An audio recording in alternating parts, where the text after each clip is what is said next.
దచ్చన్న వారింట్ల ధనమున్నదాని ధనము చూసి నన్ను దారవోసినవా ధనము చూసి నన్ను దచ్చన్న వారింట్ల ధనమున్నదాని ధనము చూసిన గాని గుణము చూడాలే ధనము చూసిన గాని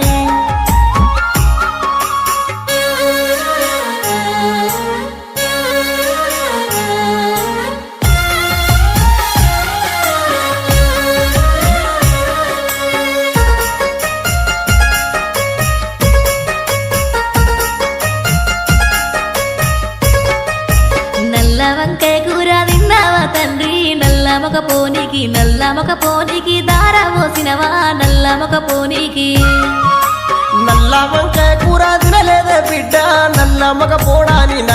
పోడాని తెలువపాయనే నల్ల మగ పోడాని